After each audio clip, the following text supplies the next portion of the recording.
कह रहा है कि एक एनसीईआरटी में आपको रिएक्शन दिया गया किसका, ज्यूटर आयन का। तो ज्यूटर आयन में कुछ ज्यादा नहीं होता, बस जैसे आपने पढ़ा होगा ना केमिस्ट्री में, आपने पढ़ा होगा इंटरमीडिएट कंपाउंड, पढ़े होगे, नहीं पढ़े होगे तो वहां पढ़ लेना। ऑर्गेनिक केमिस्ट्री जब चलती है, जब जो पढ़ाया जाएगा ऑर्गेनिक केमिस्ट्री, उसमें आपको बताया जाता है कि कहीं कहीं क्या होता है, इंटरमीडिएट कंपाउंड फॉर्म होता है। यहाँ भी ज्यूटर आयन में भी कोई बहुत ज्यादा वो नहीं है। ज्यूटर आयन में क्या है, जो इसका इंटरमीडिएट जैसे वहां फॉर्म होता था बीच वाला प्रोसेस, जैसे मान लो एक रिएक्शन ये दिया गया ज्यूटर आयन का, कह रहा है कि इसमें देखो, कह रहा है कि ये जो रिएक्शन हो रही है सब किस फेज में, इक्विलिब्रियम फेज से दिखा रहा है, मतलब ये कन्वर्ट हो रहा है इसमें, ये कन्वर्ट हो रहा है इसमें, ये कन्वर्ट फिर इसमें, मतलब कहने को तो सब आपस में क्या है, इक्वल है। लेकिन ज्यूटर आयन, आयन क्या बताता है आपको, चार्ज बताएगा। अरे आप केमिस्ट्री में पढ़े हो ना, आयन का मतलब क्या होता है, चार्ज। तो अब देखो चार्ज यहाँ आप देखोगे यहाँ सब पे चार्ज दिख रहा है, दिख तो सबको रहा है, लेकिन मैं आपसे बोलूं कि बताओ इसमें से इंटरमीडिएट कंपाउंड कौन होगा, तो कौन होगा बताना चाहेंगे आप, थोड़ा बहुत हिंट करना चाहो तो कर सकते हो। अरे अगर देखोगे तो क्या है, ये भी बात सेम है, इसको हमने रिएक्शन कराया, जब हमने रिएक्शन कराया तो हम देख रहे हैं कि यहाँ पे क्या है, प्लस चार्ज है, और यहाँ से हमने एक H को निकाला हुआ है, और जब H निकालेंगे तो हम जानते हैं कि H पे क्या होता है प्लस, O पे क्या होता है माइनस। अरे आयन मालूम है ना, तो कह रहे हैं कि हम तोड़ना है, हम जानते हैं कि जब इसको तोड़ना है तो ये तो पहले ही आयन फॉर्म में है, इसको अगर हम हटाएंगे तो ज्यूटर आयन फॉर्म नहीं होगा, इसको हमें क्या रखना है, हमेशा परमानेंट रखना है। लेकिन करना क्या है, बस आयन की चेंजिंग आएंगे। आयन मतलब क्या होता है, चार्ज। तो चार्ज का केवल चेंजिंग देखने को मिलेगा, तो आप अपने बुक में भी देख लीजिएगा, ये जो प्लस वाला दिख रहा है ना, मैंने बताया था ना, जिसमें प्लस होता है गरीब होता है कि अमीर होता है,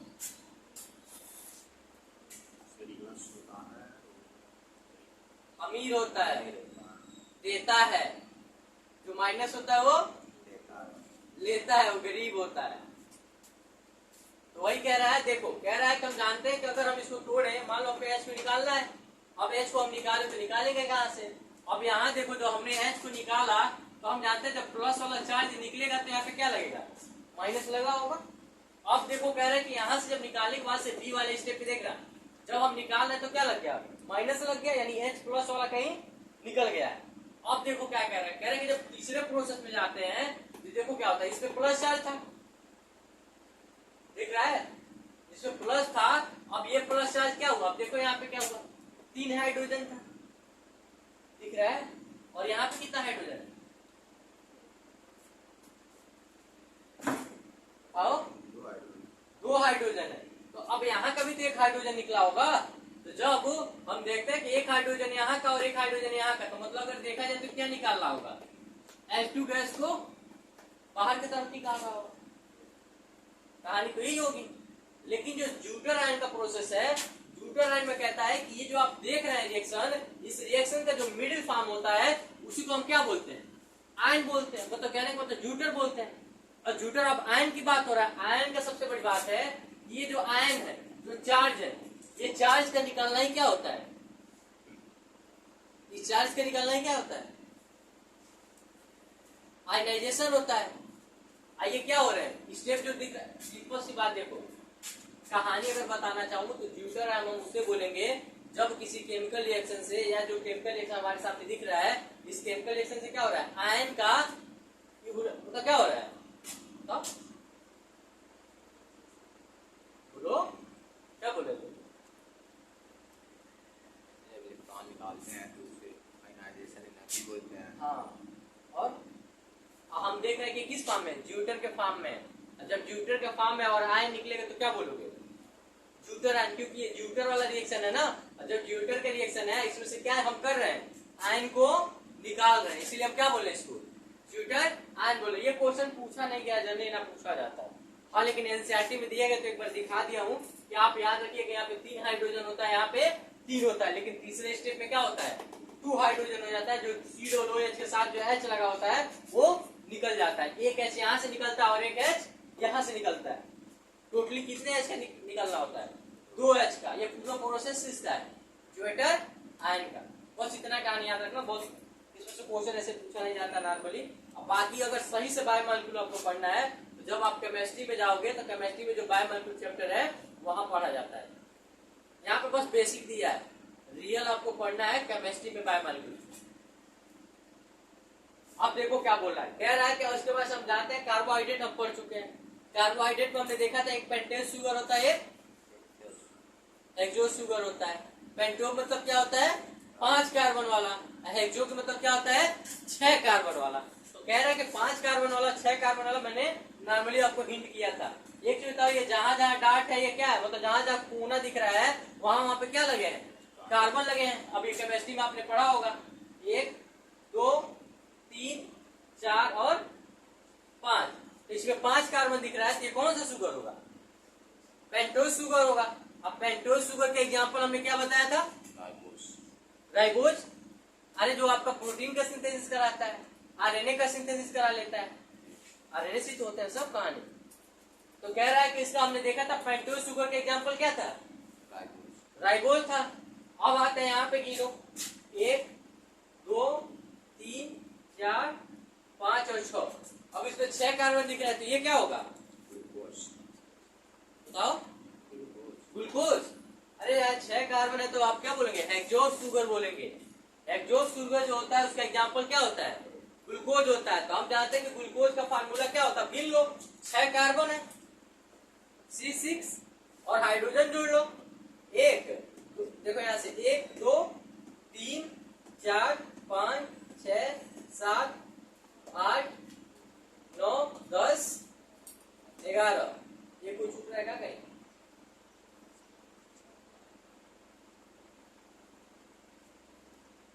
जोड़ो 3 4 5 6 7 8 9 10 11 12, हाँ तो गया। देखो अब हमने गिना था कि 6 कार्बन है और कितने हाइड्रोजन हो गए 12। ऑक्सीजन कितना होगा 1 2 3 4 5 6, कितना हो गया C6H12O6। ये किसका फार्मूला होता है, ग्लूकोज का फार्मूला होता है। अब मैं पूछूं कि बताओ कि हेक्सोस शुगर में, हेक्सोस शुगर का एग्जांपल कौन कौन से और भी होते हैं ग्लूकोज को छोड़ा जाए तो मैंने लिखाया था ना आपके सेकेंड लेक्चर में, तो बताओ क्या होता है, याद है, ग्लूकोज फ्रक्टोज और ग्लैक्टोज, ये 3 एग्जांपल आपके एनसीईआरटी में दिए गए हैं जो हेक्सोस शुगर के एग्जांपल है, जिसमें 6 कार्बन पाया जाता है, समझ में आया। और पेंटोज शुगर का एक ही एग्जांपल था, वो कौन सा एग्जांपल था, राइबोज। तो पेंटोज शुगर का अगर आप फार्मूला बनाना चाहें तो देखो 1 कार्बन यहाँ है, पहले तो ये जरा 5 कार्बन होगा, तभी तो पेंटोज बोल रहे हो, तो 5 कार्बन होगा तो हम क्या इसको C5 लिख सकते हैं।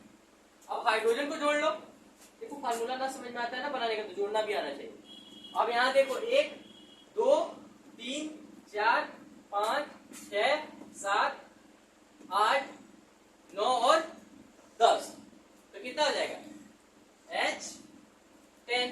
अब ऑक्सीजन जोड़ लो, 1 2 3 4 और 5, तो C5H10O5, ये किसका फार्मूला होगा, राइबोज का। कुछ समझ में आ रहा है क्या बोल रहा हूँ, दिखाई दे रहा है ना, क्या हटाना पड़ेगा इसको,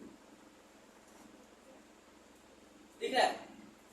अब इसमें कोई डाउट है इस फिगर में, अगर इसी फिगर को आप बायोमॉलिक्यूल्स के हिसाब से केमिस्ट्री से पढ़ोगे तो इसको सीधा कर लो, सीधा करने के बाद से कहां ज्वाइनिंग होता है, तो आप देखो 5 से ज्वाइन होता है किस पे, सेकेंड पे। अरे एक फिगर बनाऊं, नॉर्मली अब केमिस्ट्री आपने पढ़ा होगा, स्ट्रेट लाइन फिगर याद है, ग्लूकोज का और फ्रक्टोज का दोनों का सेम ही होता है, बस OH का अंतर होता है, एक में OH सामने होता है एक में पीछे होता है, डिफरेंट है ना। तो जब इसको तो वो फिगर इतना जानने की जरूरत नहीं है, बस ये जानो वो केमिस्ट्री में जानना है, यहाँ पे ज्यादा जानोगे तो क्या होगा, कोई फायदा है नहीं, क्योंकि नीट में आने वाला नहीं, नीट में यही आएगा। नीट में देखो ये भी नहीं आएगा फिगर, ये भी नहीं पूछेगा, नीट में यही पूछेगा कि बताओ हेक्सोस शुगर के एग्जांपल कौन कौन से हैं। 4 ऑप्शन दिया होगा, उसमें आपका फ्रक्टोज भी दिया होगा, सुक्रोज भी दिया होगा और ग्लैक्टोज भी दिया होगा, ऑल ऑफ दीज भी दिया होगा। तो आप ठीक कहाँ करना चाहोगे, ऑल ऑफ दीज पे, या आपको ऑप्शन में दिया होगा कि फ्रक्टोज और ग्लैक्टोज, और दिया होगा बोथ एंड भी, और एक दिया होगा नॉन ऑफ दीज, तो कहाँ टिक करना चाहोगे, बोथ ए एंड बी पे, यही क्वेश्चन बनाएगा, इससे बाहर नहीं जाएगा। बाकी पूछेगा पेंटोज शुगर का एग्जांपल कौन है, तो पेंटोज शुगर का एग्जांपल कौन है, राइबोज है। राइबोज का फार्मूला क्या होता है, C5H10O5। ग्लूकोज का फार्मूला क्या होता है, तो C6H12O6। फ्रक्टोज का भी वही होता है। समझ में आ रहा है ना क्या बोल रहा हूँ? कोई डाउट है इसमें अभी कार्बोहाइड्रेट में? अगर कार्बोहाइड्रेट में नहीं डाउट है तो आप यहाँ अमीनो एसिड। अब अमीनो एसिड हमने जाना था कि 20 टाइप का अमीनो एसिड मिलकर एक प्रोटीन का निर्माण करते हैं, ये कहानी पढ़ चुके हैं। तो हम जानते हैं कि 20 टाइप का अमीनो एसिड होते हैं, तो उसमें के कुछ ही एग्जाम्पल दिए गए, जैसे 3 दिया गया। भाई 20 टाइप को हो सकते हैं, लेकिन हमें देखना कितना है, 3 के बारे में। तो कह रहा है कि जो अमीनो एसिड में पहला एग्जाम्पल दिया किसका, ग्लाइसरीन का। अब कह रहा है कि ग्लाइसरीन में देखो कुछ ज्यादा डिफरेंट नहीं दिखेगा। यहाँ क्या है, 2 हाइड्रोजन है, बस आपको ये नीचे वाले पार्ट को पकड़ के रखना है, ऊपर तो सब में सेम मिलेगा। यहाँ जो चेंजिंग आएगी यहीं पे आएगी, इसलिए मैंने इसको क्या किया है, बॉक्स में किया, ताकि आपको मालूम रहे कि जब भी आपको अमीनो एसिड पहचानना हो तो आपके दिमाग में ये आना चाहिए कि चेंजिंग कहाँ होगी, नीचे वाले पोजीशन पे होगी, बाकी ना उसके बगल वाले पे होगी, ना ऊपर वाले पे होगी। तो चेंजिंग आपको कहाँ देखने को मिलेगा, केवल नीचे वाले पे। देखो ग्लिसरीन, देखो ग्लिसरीन दिख रहा है। अब ग्लिसरीन, अब सिंपल से देखो, क्वेश्चन ये फिगर से नहीं पूछे आपसे। जब भी क्वेश्चन पूछेगा ये पूछेगा कि अमीनो एसिड के एग्जांपल कौन कौन होते हैं। अब आपसे ऑप्शन में क्या दे सकता है, ग्लिसरीन देगा, एलानिन देगा और सेलिन देगा। फिर पूछ लेगा कि आला दी, आप टिक जिसपे करना चाहोगे कर सकते हो। तो सिंपल से याद रखना कि अमीनो एसिड का एग्जांपल होता है ग्लिसरीन, एलानिन और सेलिन। इसके जो स्ट्रक्चर होते हैं वो स्ट्रक्चर हमारे एनसीईआरटी में दिए गए। तो स्ट्रक्चर बस याद रखना है कि ग्लिसरीन में क्या होता है, हाइड्रोजन लगा होता है यहाँ पे। वही आप एलानिन में जाएंगे तो एलानिन में क्या लगा होता है, मीथेन लगा होता है। वही आप यहाँ सेलिन में जाएंगे तो क्या लगा होता है, CH2OH लगा होता है, मतलब मिथेनॉल लगा होता है। नाम आता है ना करनाने में। ये क्या है, हाइड्रोजन है नॉर्मल। ये क्या है, मीथेन है। अब मीथेन के साथ क्या जुड़ गया, OH जुड़ गया। तो जब OH जुड़ जाता है तो हम जानते हैं ना तो क्या, अल्कोहल है। अल्कोहल का सल्फेट क्या होता है, ऑल होता है। हम जानते हैं कि आगे क्या लगा है, मेथनॉल। तो पहले का हम क्या लेंगे, प्रीफिक्स, और दूसरे का क्या लेते हैं, सफिक्स। तो हम जानते हैं कि ये क्या है, मेथ, और ये क्या हो गया, नॉन। नेमिंग आता है ना, आईपीएससी पढ़ा चुका गया, इतना तो आता ही होगा। कोई दिक्कत? अगर आपसे पूछे कि अमीनो एसिड का एग्जांपल कौन कौन है, तो ग्लिसरीन है, एलानिन और सेलिन है। कोई दिक्कत है इसमें? स्ट्रक्चर सामने है। कहाँ किस पोजीशन पे चेंजिंग देखने को मिलेगा, तो केवल और केवल नीचे वाले पोजीशन पे देखने को मिलेगा। देखो यहाँ भी हाइड्रोजन है, यहाँ भी हाइड्रोजन है, कोई चेंजिंग नहीं है। यहाँ भी क्या है, COOH लगा हुआ है, यहाँ भी COOH ही लगा है। यहाँ पे देखो NH2, मतलब यहाँ भी लगा हुआ है, NH2 यहाँ भी लगा हुआ है। कोई डिफरेंट है यहाँ, ये सब के सब क्या है, बराबर है। डिफरेंट कहाँ है, नीचे वाले पोजीशन पे। यहाँ हाइड्रोजन लगा है तो यहाँ पे मीथेन लगा हुआ। तो हाइड्रोजन लगेगा तो क्या हो जाएगा, गैसोलीन हो जाएगा। अगर वही मीथेन लग जाएगा तो एलानिन हो जाएगा। अगर मीथेन की जगह पर मिथेनॉल लग जाए तो, अब समझ में आया। ये 3 टाइप का बस अमीनो एसिड दिखाया गया है। लेकिन हम जानते हैं कितने टाइप का होता है, 20 टाइप के मिलके एक प्रोटीन का सिंथेसिस करते हैं। मतलब ऐसे 20 लोग मिलते होंगे, एक चैन बनाते होंगे, तब जाके एक प्रोटीन बनता होगा, मतलब एक प्रोटीन का चैन तैयार होता है। तो समझ में आ रहा है क्या बोल रहा हूँ? कोई दिक्कत है यहाँ तक? तो अब आगे वाला देखते हैं, नाइट्रोजन बेस हमारे कौन कौन से। देखो कह रहा है कि अब हमें देखना है फैटी एसिड और ऑयल का। हम जानते हैं कि जो फैट और ऑयल होता है वो किसमें डोनेट किया गया है, लिपिड में।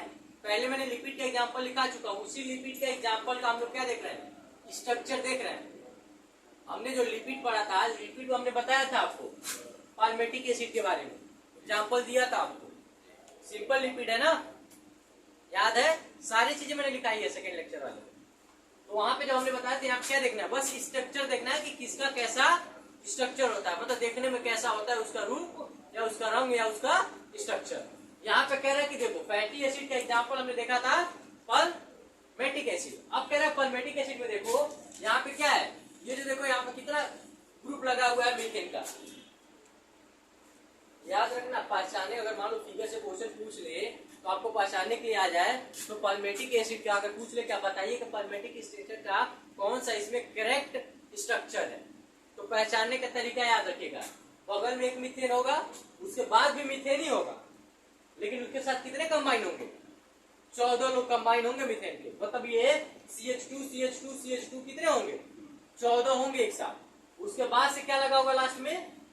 COOH लगा होगा। मतलब अगर टोटली बोला जाए तो आपको गिनने के लिए बोल दूं तो 14 एक 15 आपको मीथेन का स्ट्रक्चर दिखेगा और लास्ट में क्या लगा हुआ दिखेगा? COOH लगा हुआ दिखेगा। अब इसके बाद से आता है आपका ग्लिसरॉल। ये भी क्या आता है? फैटी एसिड ही होता है। तो ग्लिसरॉल में देखो, कह रहा कि ग्लिसरॉल में क्या होता है? मीथेन के साथ क्या लगा होता है? OH लगे होते हैं। लेकिन कह रहा है कि ये कितने कार्बन का होता है? तो ये 3 कार्बन वाला होता है। अब जोड़ लो 3 कार्बन है कि नहीं? 1 2 और 3। इन 3 कार्बन वाला जो कंपाउंड होता है वो क्या होता है? ग्लिसरॉल होता है, जो क्या है? फैटी एसिड है। अब यहाँ पे आपसे पूछ रहे कि बताओ पाल्मेटिक एसिड में कितने कार्बन का कंपाउंड होता है? 16 कार्बन का। तो कितना बोलोगे? 14 तो यहाँ दिख गया, 15 यहाँ दिख गया और 1 यहाँ दिख गया। समझ में आया? तो टोटल कितने कार्बन का हुआ? 16 कार्बन का कंपाउंड होता है पाल्मेटिक एसिड, जो हम सिंपल लिपिड के भी नाम से जानते हैं। अब इसके बाद से आपका आता है ग्लिसरॉल वाला। ग्लिसरॉल वाला कितने कार्बन का कंपाउंड होता है? 3 कार्बन का कंपाउंड होता है। अब 3 कार्बन में भी देखो, ये जो ग्लिसरॉल होता है उसके साथ क्या जुड़े होते हैं? तो तीरोमीथेन के साथ क्या जुड़ा होता है? OH जुड़ा होता है, मतलब अल्कोहल वाला ग्रुप जुड़ा होता है। अब जो कह रहा है कि देखो, कह रहा है कि मीथेन के साथ OH जुड़ा होता है, लेकिन एक बॉन्डिंग किसके साथ होती है? दूसरे मीथेन के साथ होती है। लेकिन OH की बॉन्डिंग एक दूसरे के साथ नहीं होती है। हमेशा OH क्या होते हैं? अलग अलग होते हैं। लेकिन मीथेन जो होता है, एक कार्बन दूसरे कार्बन से क्या होता है? अटैच होता है। इतना समझ में आ गया? ये भी किसका एग्जांपल है? तो फैट का एग्जांपल है। अब इसमें आता है आपका ट्राइग्लिसराइड, जो R1 R2 एंड R3 वाले बात किया, मतलब इसका नाम है स्ट्रक्चर का। मतलब हम इसको क्या मान रहे होंगे? R1 मान रहे होंगे तो इसको नहीं, देखो इसका तो है R1 इसको मान रहे हो, R2 इसको मान रहे हो और R3 इसको मान रहे हो। अब गिनना स्टार्ट करोगे तो मान लो धीरे से तो काउंटिंग करोगे। मालूम है ना, IPSC पढ़े होगे कहाँ से स्टार्ट किया जाता है। हम कहाँ से स्टार्ट करेंगे? हम अगर मान लो इसका कोई मेथड बताना चाहेगा, IPSC का मेथड कैसे इसका नेमिंग किया गया है, क्या देखा गया है इसका? पढ़े हो ना? ऐसा तो नहीं बताया गया हो। हम इसमें से क्या करते हैं? हम उस चेन को पहले क्या करेंगे? ऐड करेंगे, डोनेट करेंगे, काउंट करेंगे जिस चेन की लंबाई सबसे बड़ी हो। R ग्रुप तो सब जगह देखो, R यहाँ भी है, R यहाँ भी है, R यहाँ भी है। चाहे तो हम यहाँ से भी स्टार्ट कर सकते थे, नहीं? लेकिन हमें क्या किया? हम यहाँ से स्टार्ट, चाहे यहाँ से करते तब भी यहाँ 2 पे आता, ये 3 पे जाता। यहाँ से किया तब भी ये 2 पे आ रहा है, ये 3 पे आ रहा है। तो आप मन करे तो हेडिंग पहला इसको दे सकते हैं या इसको दे सकते हैं, कोई डाउट नहीं है। तो कह रहा है कि ये भी एक एग्जांपल है किसका? आयन का और फैटी एसिड का। मतलब सिंपल सी बात जानो तो लिपिड का एग्जांपल आपका कौन कौन हो जाएगा? पाल्मेटिक एसिड हो जाएगा और ग्लिसरॉल हो जाएगा और triglyceride R1 R2 and R3 हो जाएगा। इसका कॉमन नेम बताना चाहेगा कोई? बताओ।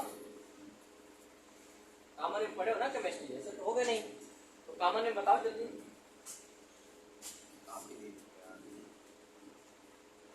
क्वेश्चन नहीं दिए थे ना, तो लेक्चर देख लिए थे हम लोग।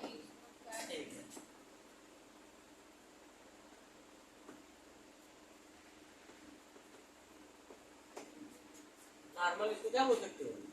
फैटी एसिड बोल सकते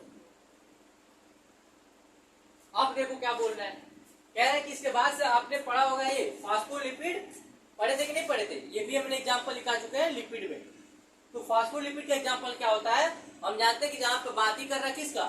फास्फो ग्रुप का। अब जानते हैं कि यहाँ पे क्या जुड़ा होगा? फास्फेट कहीं ना कहीं ऐड हुआ होगा, तभी हम इसको क्या बोल रहे हैं? फास्फोलिपिड बोल रहे हैं। तो अब देखो कि फास्फेट की बात, देखो यहाँ पे लिखा है ना फास्फोलिपिड, यानी कहीं फास्फोरस जुड़ा होगा। अब पी को ढूंढे कहाँ है? पी ये क्या है? मतलब क्या किया गया है? एक इसमें फास्फो ग्रुप का यूज किया गया है, इसीलिए इसका नाम क्या बोल दिया गया है? फास्फोलिपिड बोला गया है। ये पूरा अगर एग्जांपल बोला जाए तो किसका है? लिपिड का ही एग्जांपल है। इसका दूसरा नाम क्या होता है? फास्फोलिपिड पूरा नाम होता है, इसका कॉमन नेम क्या होगा? क्या? लेसिथीन। बोलो। लेसिथीन। याद रखना, फास्फोलिपिड का कॉमन नेम जो होता है क्या बोलते हैं इसको? लेसिथीन। इसमें कितना फास्फोर ग्रुप जुड़ा होता है? तो ठीक है। और बाकी ये कहानी तो दिख ही रहा है, नाइट्रोजन आएगा। देखो एक चीज तुमको दिखा रहा है, यहाँ पे देखो COOH ग्रुप यहाँ भी जुड़ा हुआ है, COOH ग्रुप यहाँ भी है। अगर इसको भी डोनेट करोगे तो भी किस में कन्वर्ट होगा? COOH ग्रुप में लास्ट में जाएगा। ये भी क्या होगा? COOH में ही जाएगा। और इसमें भी लास्ट में देखोगे यहाँ पे COOH, मतलब कहा है सिंपल भाषा में बोला है, लिपिड का जो भी एग्जाम्पल होगा उसके लास्ट इंड पे क्या जुड़ा होगा? COOH जुड़ा होगा। ये आपके एनसीईआरटी की लाइन है। अब आपका आता है एक और, कौन सा? कोलेस्ट्रॉल। तो कोलेस्ट्रॉल का स्ट्रक्चर कैसा होता है? कुछ ऐसा होता है, पहले पोजीशन पे देखा होगा कि आपको OH ग्रुप जुड़ा है और लास्ट में क्या होता है? मिथेन लगा होता है, मतलब R ग्रुप लगा होता है यहाँ पे, जो भी लगा हुआ है में। अरे C यहाँ लगा सकते हो ना जहाँ डंडी है। इतना तो नेमिंग आता होगा ना केमिस्ट्री में। अब भाई हम बायो का बायोमॉलिक्यूल्स पढ़ रहे हैं तो इतना ही देखेंगे यहाँ पे, केमिस्ट्री तो पढ़ नहीं रहे हैं। अब इसके बाद हम थोड़ा देख लेते हैं नाइट्रोजन बेस में क्या क्या आता है। देखो कह रहा है कि अब हम जानते हैं कि नाइट्रोजन बेस में हम जानते हैं कि पूरा जेनेटिक हमारा जो जेनेटिक इनहेरिटेंस है या बायोमॉलिक्यूल्स है या मॉलिक्यूलर बेसिस ऑफ इनहेरिटेंस है या बायोटेक्नोलॉजी है, सारा किस पे जुड़ा हुआ है? इसी टॉपिक पे जुड़ा हुआ है, नाइट्रोजन बेस खेल यहीं से सारी होती है। कह रहा है कि हम जानते हैं कि हमारा डीएनए जो होता है उसमें भी क्या होता है? जो उसका कनेक्टिंग लिंक होता है, जो आपस में जुड़े होते हैं, हाइड्रोजन बांड से भी जुड़े होते हैं, कुछ फास्फोडाइस्टर बांड से भी जुड़े होते हैं। तो कह रहा है कि हम जानते हैं कि जो नाइट्रोजन बेस है, पहले तो ये देख लो, नाइट्रोजन बेस में दो लोग आते हैं। पहला हमारा आता है क्या? प्यूरिन, और दूसरा आता है पैरमिडीन। अब कह रहा है कि जो हमारा प्यूरिन होता है, प्यूरिन को भी दो भाग में आते हैं, पहला आता है हमारा एड्रोनिन और दूसरा आता है ग्वानिन। और यहाँ कह रहा है कि जो हमारा पैरमिडीन होता है, पैरमिडीन में होता है, एक होता है साइटोसिन और थायमिन और यूरेसिल। हम जानते हैं कि यूरेसिल पाया जाता है किसमें? आरएनए में। बाकी सब कहाँ पाए जाएंगे? मतलब अगर देखा जाए तो हमको डिफरेंट, मतलब कहने को तो डिफरेंट कहाँ देखने को मिलेगा? आरएनए और डीएनए में। तो हम जानते हैं कि जो हमारा आरएनए होता है उसमें क्या पाया जाता है? यूरेसिल पाया जाता है। और हमारा जो डीएनए होता है वो क्या पाया जाता है? थायमिन पाया जाता है। टी की जगह यू का यूज करो, यू की जगह टी का, मतलब स्ट्रक्चर सब कुछ वही रहेगा। अगर मान लो हमने डीएनए का एक स्ट्रक्चर लिया, ये आएगा आपके जेनेटिक में, हम लोग पढ़ेंगे वहां पे, बायोटेक में खूब पढ़ेंगे, मॉलिक्यूलर बेसिस ऑफ इनहेरिटेंस में भी ये पढ़ेंगे। बार बार हम यही कर रहे होंगे।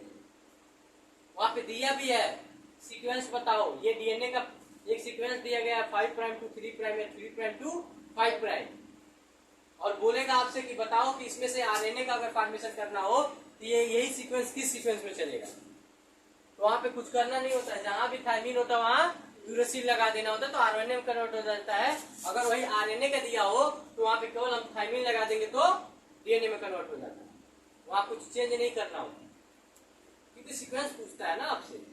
अब देखो क्या बोल रहा है, कह रहा है कि इसमें हम जानते हैं कि जो प्रोटीन होगा 1, 3 और 7, 9 ये स्ट्रक्चर पे क्या लगा होगा आपका? ये जोड़ो ना, मान लो 1 मानते हैं, 1 किसको मानोगे? इसको मान लेते हैं, इसको मानोगे 1, 2 और 3, कहां से रह गया 1,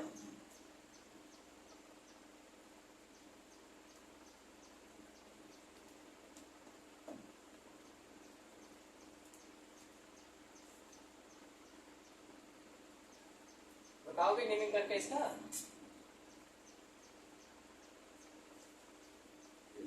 डाइसाइक्लिक का मतलब होता है दो बेंजीन रिंग का बनता है, उसके जो 137 लिखा गया है, इसका मतलब यह है कि जैसे 3 कार्बन तक फिनिश हो सकता है, 7 कार्बन का स्ट्रक्चर बना सकता है, 9 कार्बन।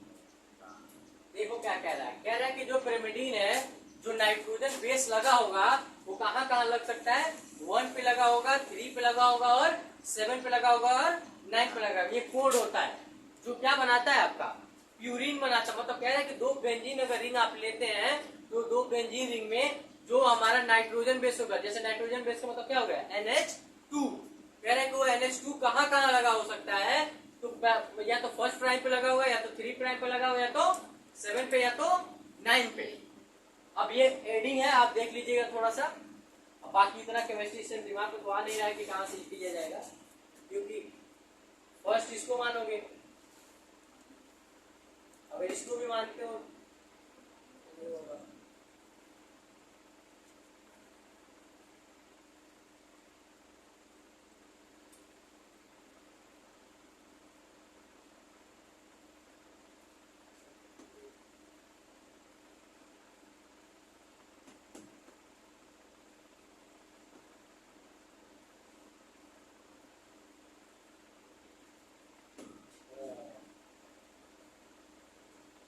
जो भी हो देख लीजिएगा एक बार, इस तरह दिमाग लगाने से बेहतर है। बस कोड याद रखिएगा, जो आपका नाइट्रोजन बेस होगा वो कहाँ लगा होगा, या तो फर्स्ट प्राइम पे, या तो 3 प्राइम पे, या तो 7 प्राइम पे, या तो 9 प्राइम पे। अब ये आपका देख रहा है क्या है, ये एडेनिन है, जो दूसरा नाम क्या होता है इसका, प्यूरिन होता है। और तीसरा आपका देखिए कह रहा है कि इसमें देखो एडेनोसिन में, एडेनोसिन में कुछ नहीं होता है, जो आपका एडेनिन होता है कहाँ लगा होता है, फर्स्ट प्राइम पे लगा होता है। सॉरी, अब देखो क्या बोल रहा है, आप दिमाग में आया कुछ, कह रहा है कि 1379 जो होगा बेंजीन रिंग में कहाँ कहाँ लगाया जा सकता है, कहाँ कहाँ लगाया जाएगा, 1 पे, 3 पे, 7 पे या 9 पे। कह रहा है कि उसी का एक एग्जांपल होता है आपका एडेनोसिन। अब आप एडेनोसिन में देखिए जो आपका एडेनिन है कहाँ लगा हुआ है, फर्स्ट प्राइम पे लगा हुआ है। वैसे ही कह रहा है कि या तो फर्स्ट प्राइम पे लगा हुआ, या तो 3 पे लगा होगा, या तो 7 पे लगा होगा, या तो 9 पे लगा होगा। तो यही कह रहा है कि पहले तो ये देख लीजिए एक स्ट्रक्चर दिया गया किसका, एडनो, बताओ, एडेनिन का। और कह रहा है कि इसी का दूसरा नाम क्या होता है, प्यूरिन होता है। प्यूरिन को हमने 2 भाग में बांटा है, एडेनिन और ग्वानिन में। तो कह रहा है कि ये जो आप स्ट्रक्चर देख रहे हैं ये 5 कार्बन का है, 5 कार्बन शुगर टाइप का है ना। तो 5 कार्बन में बोल रहा है कि 5 कार्बन का जो होता है, तो फर्स्ट प्राइम पे क्या लगा है, इसमें एडेनिन लगा है। तो अगर फर्स्ट प्राइम पे अगर एडेनिन लगा है तो क्या बोलेंगे इसको, एडेनोसिन बोलेंगे। लेकिन वही कह रहा है कि यहाँ पे देखो, कह रहा है कि फर्स्ट प्राइम पे तो यहाँ पे क्या लिखा है, एडेनिन लगा है, लेकिन इसके साथ क्या जुड़ा हुआ है आपका, बताओ, फास्फेट ग्रुप जुड़ा हुआ है। तो जब फास्फेट ग्रुप जुड़ गया तो क्या बोलेंगे हम, एडेनाइलिक एसिड। अब बोल रहा है कि अब ये चीजें देखने के बाद आपका आता है यूरेसिल, जो हम आरएनए में देखने को मिलता है और डीएनए में नहीं देखने को मिलता है। तो हम जानते हैं कि इसमें भी क्या होगा, आप इसको भी नोटिस करेंगे तो 1 2 3, मतलब ये भी कितना होगा, 3 कार्बन होंगे, बाकी नाइट्रोजन बेस जुड़ा होगा। नाइट्रोजन बेस के साथ क्या है, COO COH होगा, C डबल नहीं होगा। इसका मतलब होता है आपका COH। समझ में आया क्या बोल रहा हूँ, यहाँ कार्बन लगा होगा, कार्बन से डबल बॉन्ड में क्या लगा है, वो लगा, एक हाइड्रोजन कहीं निकला हुआ होगा। अब नहीं है तो बात ही खत्म है। मान लो जब ये भी बाहर निकल, ये भी हो गया तो 2 हो गया, 3 4 कंप्लीट कर गया, एक कार्बन कितना बॉन्ड, 4 बॉन्ड। तो ये हाइड्रोजन नहीं हो सकता है। लेकिन ये फार्मूला सही बोला जाता है, कौन सा ग्रुप है, COH वाला ग्रुप है, पढ़े हो ना। तो ये जो है आपका यूरेसिल का है, ये भी एग्जांपल किसका है, आपका पिरामिडीन का है। याद रखिएगा पिरामिडीन के एग्जांपल कौन कौन है, साइटोसिन, थायमिन और यूरेसिल। वही आपसे पूछेगा कि प्यूरिन के एग्जांपल कौन कौन है, तो एडेनोसिन और ग्वानिन। अब इसका स्ट्रक्चर देख लो, यहाँ पे आपका दिया है यूरिडीन का। यूरिडीन जो होता है आप उसको दूसरे किस नाम से जानते हैं, न्यूक्लियोसाइड के नाम से जानते हैं। तो इतना सा मतलब ये तो नॉर्मल फिगर है, याद आपको ये रखना कि हमारे नाइट्रोजन बेस को कितने भाग में बांटा गया है, तो 2 भाग में बांटा गया। पहला क्या है, प्यूरिन है, दूसरा क्या है, पिरिमिडीन है। प्यूरिन को भी कितने भाग में बांटा गया है, तो 2 भाग में बांटा गया है। पहला आपका एडेनिन है, दूसरा ग्वानिन है। फिर आता है आपका पिरिमिडीन। पिरिमिडीन को कितने भाग में बांटे हैं, 3 भाग में बांटे हैं। कौन कौन से, साइटोसिन, थायमिन और यूरेसिल। इतना याद रहेगा। क्वेश्चन अभी तक पूछा तो इसी ग्राफ से पूछा है, इससे आज तक क्वेश्चन नहीं पूछा है, ना पूछेगा। क्योंकि अगर इस ग्राफ पे क्वेश्चन पूछना होगा तो आपके केमिस्ट्री के बायो मार्क्स से क्वेश्चन पूछेगा। अब पूछेगा तो केमिस्ट्री पे पूछेगा, बायो में नहीं पूछेगा। तो हम देखेंगे केमिस्ट्री में क्या है, नहीं है, वहां की बात वहां है। केमिस्ट्री पढ़ोगे तो वहां देखना, बायो हमारी जो है हम वो उतना ही देखेंगे। यहाँ पे बस जब भी क्वेश्चन पूछा गया है, ये पूछा गया कि नाइट्रोजन बेस को हम कितने भाग में डिवाइड करते हैं, तो तो दो भाग में डिवाइड करते हैं। पहला आता है प्यूरिन, दूसरा आता है पिरिमिडिन। प्यूरिन को भी हमने किसने भाग में डिवाइड किया है, तो दो भाग में। पहला आता है आपका एडेनिन, दूसरा आता है ग्वानिन। लेकिन वही पिरिमिडिन की बात करता है तो कहता है कि पिरिमिडिन को हमने तीन भाग में बांटा है। पहला क्या है, साइटोसिन, दूसरा क्या है, थाइमिन, तीसरा क्या है, यूरेसिन। इतना कहानी याद आया। अब देखो इसी में एक चीज थोड़ा सा दिखा रहा हूँ जो आपको मॉलिक्यूलर बेसिस ऑफ इनहेरिटेंस में पढ़ना है, इससे पहले आपको नहीं पढ़ना है। बस यहाँ पे नॉर्मली देख लो कि बॉन्डिंग कैसे होती है। यहीं पे आपका डीएनए यहीं से स्टार्ट होगा, डीएनए का स्ट्रक्चर कैसे बनता है और आरएनए का स्ट्रक्चर कैसे बनता है। अभी हम लोग देखेंगे कि इसमें कैसे न्यूक्लियोटाइड बनता है, कैसे न्यूक्लियोसाइड बनता है, ये सब चीजों का स्ट्रक्चर हम देखेंगे। तो इसमें देखो क्या कहता है, हम जानते हैं कि इसको डोनेट किससे करते हैं, इसको हम डोनेट करते हैं ए से, इसको किससे करते हैं, जी से। हम जानते हैं कि इसको किससे करते हैं, सी से, इसको किससे करते हैं, टी से, इसको यू से। अब हम जानते हैं कि जो हमारा ए होता है, ए किसके साथ बॉन्डिंग करता है, हाँ, अगर नॉर्मली बोलना चाहूं तो देखो नहीं याद रहेगा तो याद रखिएगा, पुराना अपना कंसेप्ट याद है समीम भाई, एजी टीसी याद है, एजी टेक केयर, समझ में आया कहां से बोलते थे, नो डाउट।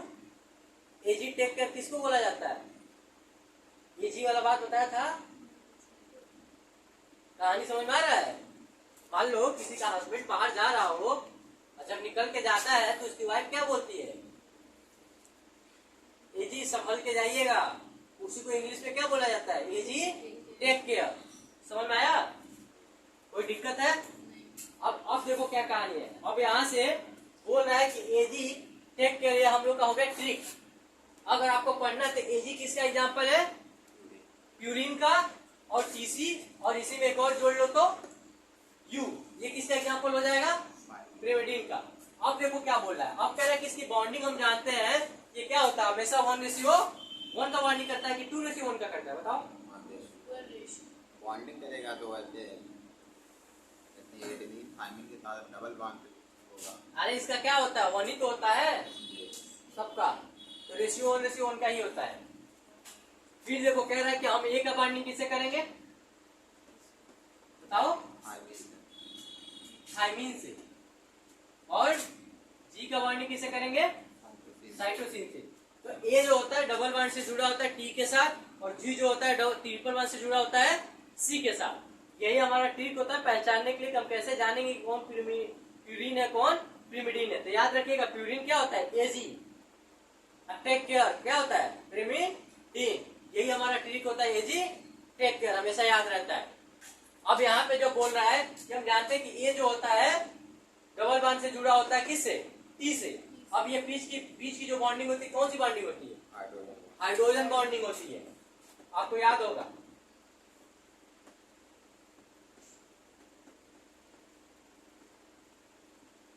ये क्या होता है, हाइड्रोजन बॉन्डिंग होता है। अब कह रहा है कि इसमें क्या होता है, ये 3 बॉन्ड से जुड़ा होता है। तो हम जानते हैं कि अगर आपसे नॉर्मली बोला जाए यहाँ पे, तो मान लो मैं लिख रहा हूँ, कुछ भी लिख देता हूँ, लिखने में क्या जाता है,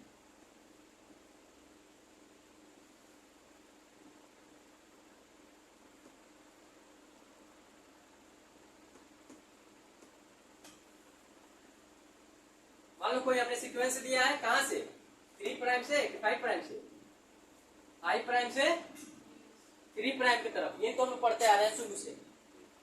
तो कह रहा है कि अगर मैं बोलूं कि इसका दूसरा जो सीक्वेंस होगा, मतलब दूसरा जो सीक्वेंस बन के निकल के आएगा, जो इसकी प्रोजनी निकल के आएगी बन को, क्या हो, बताएं सर, हाँ बताओ। एक की जगह टी हो जाएगा। अच्छा, अब मैं कह दूं कि एक चीज बता, बोला हो कि हम ये तो ये सीक्वेंस दिया किसका, आरएनए का कि डीएनए का,